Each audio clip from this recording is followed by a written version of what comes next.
This one's from ESPN.com. Executive coaches and scouts rank the NFL's top 10 running backs for 2024. They go Christian McCaffrey 1, Breece Hall from the Jets number 2, and Nick Chubb from the Browns number 3. AFC executive, he'd be number 1 for me if healthy, even though I'm not sure how he's going to look. He deserves to be ranked high. AFC personnel evaluator. Even if he's lacking some of the explosion in the short term, still has instincts and good feet. Hopefully that shines through and he gets the power back. He is such a good player. Fred, I show you that. I know you also have written an article for the Orange and Brown Report, your running back analysis, looking ahead at that position group. Take us through that article that you wrote for the Orange and Brown Report. Well, the biggest elephant in the room is you don't know when he's going to be able to play. And when he comes back, is he going to be a 5.3 yards a carry back or a 3.5 or something like, less than himself? That's the hard thing. And I think with the way the schedule sets up in the second half of the year, it just seems like you want to make sure and maybe bring him along slowly, maybe just kind of like put him on a pitch count and bring him along slowly, even if he's ready to go sooner than later, because you really need him for the stretch run. Sure, you'd like to have him from the get-go, but who knows?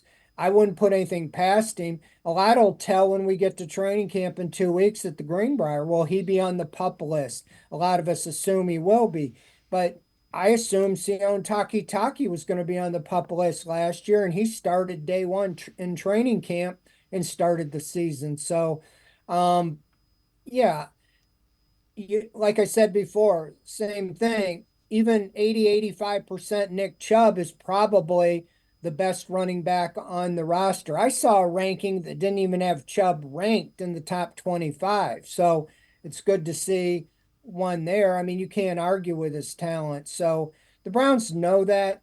And one of my colleagues analyzed his contract. He took like a $10 million pay cut to re-sign with the Browns, and all his incentives to make that money back are in production. And he pointed out that he thought this meant Chubb will be ready, or his people thought he would be ready early in the season, because for him to hit all those incentives, he would almost have to play most of the season because the numbers were similar to what he has done in the past. And obviously, you can't do that if you only play half a year.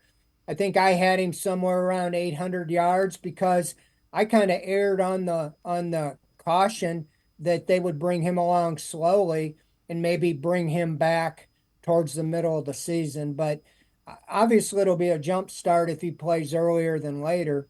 But I just think with, the second half of the schedule, and I think 4 primetime games and all that, and that's your playoff push, your stretch drive.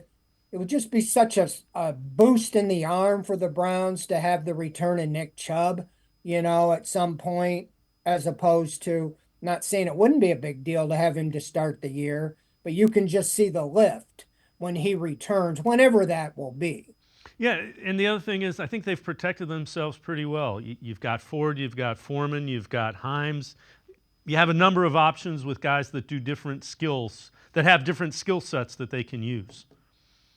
Yeah, Pierre Strong, he had one of the best yards per carry in the limited time that he played. So you have, like I said, they let Kareem Hunt go, but Dante Foreman and Naeem Hines kind of, I think, absorbed that role. So even if you go into the season without Chubb, you have Foreman, Hines, and Ford, who had just under 1,000 yards, was pretty good in his own right, and Pierre Strong. So you have your 1 and 2 backs returning. Well, outside, I'm not discounting Kareem Hunt. He had a lot of touchdowns, but he only averaged 3 yards a carry last year, which was like the lowest in his career.